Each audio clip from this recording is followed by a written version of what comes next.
আপনারা তো উজু সচরাচর সকলেই জানেন বা আমরা কম বেশি জানি কিভাবে উজু করতে হয়।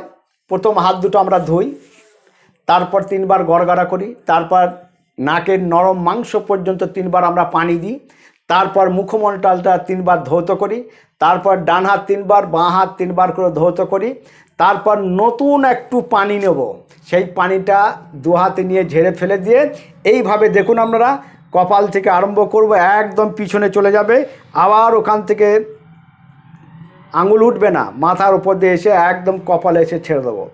আবার একটু নতুন পানি নেবো, পানিটা ফেলে দেবো, দিয়ে কানের এই আঙুল যেভাবে দিচ্ছি এইভাবে ভাঁজে ভাঁজে যে বুড়ো আঙুলটা ঠিক উল্টো দিকে মাসা করে দেবো। এই হচ্ছে উজুর পদ্ধতি। তারপরে ডান পা বাঁ পা ধুয়ে নেব। তারপর কি করব? আশহাদু আল্লা ইলাহা ইল্লাল্লাহ ওয়া আশহাদু আন্না মুহাম্মাদান আবদুহু ওয়া রাসূলুহু, এই দোয়া পড়ে উজু শেষ করব। কোরআনে আল্লাহ রাব্বুল আলামিন বলেছেন, ইযা কুমতুম ইলাস সালাত ফাগসিলু উজুহাকুম ওয়া আইদাকুম ইলাল মারাফিক। তোমরা যখন নামাজের জন্য প্রস্তুতি নেবে, তোমরা তখন কি করবে? তোমাদের মুখমণ্ডলকে ধোবে এবং তোমাদের হাত দুটো কানু পর্যন্ত কি করবে? ধৌত করবে। তারপরে পা দুটোকে ধৌত করবে, মাসা করবে মাথাটাকে। এখানে কিন্তু গর্দানের কথা, ঘাড়ের কথা উল্লেখ নেই। বাকি থাকলো আমাদের ইসলামের পরের উৎস যেটা কোরআনের পর, সেটা হচ্ছে হাদিস। আল্লাহ নবী জনাবে মুহাম্মদুর রাসূলুল্লাহ সাল্লাল্লাহু আলাইহি সাল্লাম এ সম্পর্কে কোনো হাদিস বর্ণনা করেছেন কি না, সাহাবায়ে কেরাম রাদিয়াল্লাহু তাআলা আনহুম, তাবেঈ, তাবেঈন এ সম্পর্কে কোনো হাদিস বর্ণনা করেছেন কি না সে সম্পর্কে আলোচনা করা যায়। আল্লাহ নবী জনাবে মুহাম্মদুর রাসূলুল্লাহ সাল্লাল্লাহু আলাইহি ওয়াসাল্লাম সাহাবায়ে কেরাম রাদিয়াল্লাহু তাআলা আনহুমদেরকে নামাজের আগে যখন নামাজের প্রস্তুতি নিতেন কিভাবে উজু করতে হবে, জিবরাইল আলাইহিস সালাম এসে আল্লাহ নবী জনাবে মুহাম্মদুর রাসূলুল্লাহ সাল্লাল্লাহু আলাইহি ওয়াসাল্লামকে শিখিয়ে দিয়েছিলেন যে যখন তুমি, হে নবী, যখন তুমি নামাজ পড়বে, নামাজের জন্য প্রস্তুতি নেবে, সর্বপ্রথম তুমি উজু করো। উজুটা কিভাবে? প্রথম আমরা দুটো হাত ধোবো, 3 বার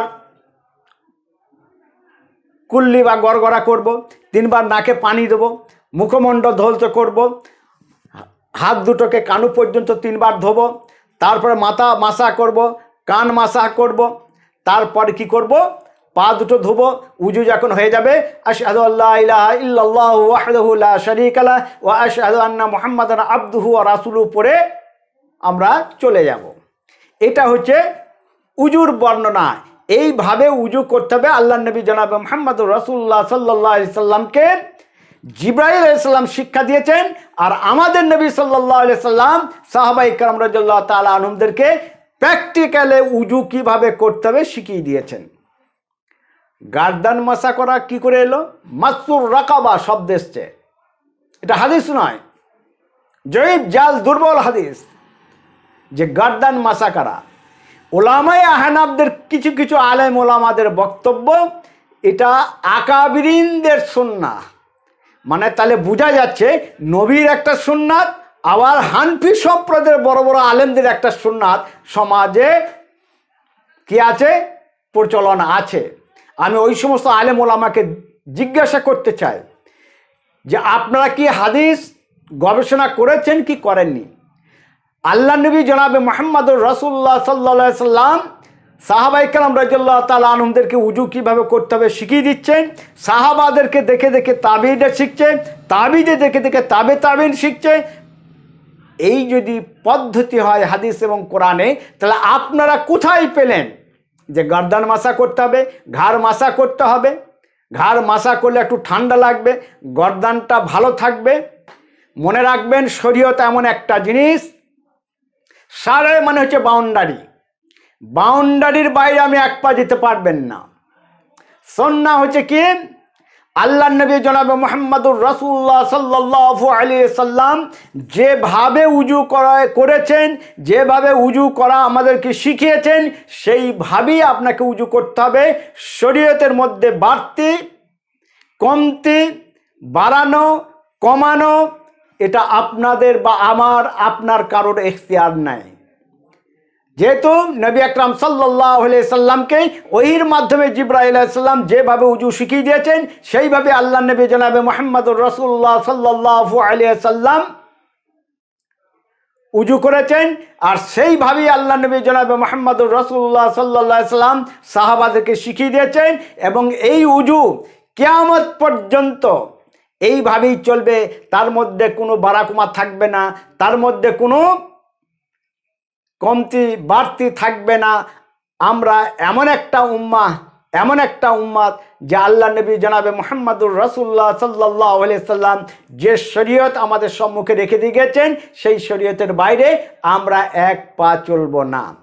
তাহলে বুঝতে পারলাম বিশ্বের বুকে উজুর পদ্ধতি যেখানেই যেভাবেই করুক না কেন আমাদেরকে মাথায় রাখতে হবে গর্দান মাসা, ঘাড় মাসা করা শরীয়ত সম্মত বৈধ নয়, এটা একেবারে নিষেধ, এটা সুন্নতের বিপরীত, সুন্নতের খেলাফ। আমরা যখনই উজু করব তখন ঘাড় মাসা, গর্দান মাসা করব না। এ বিষয়ে কোরআন এবং সুন্নাহ, কোরআন এবং হাদিস কোনো জায়গায় সুস্পষ্ট দলিল নেই। দ্বিতীয়ত কথা হচ্ছে এই গর্দান মাসা যখন আমরা করি এটা কখন থেকে আবিষ্কার হলো, এও একটা চিন্তার বিষয়, ভাবনার বিষয়। আল্লাহর নবী করেননি, সাহাবারা করেননি, তাবেঈনরা করেননি, চার ইমামের যুগে ছিল না।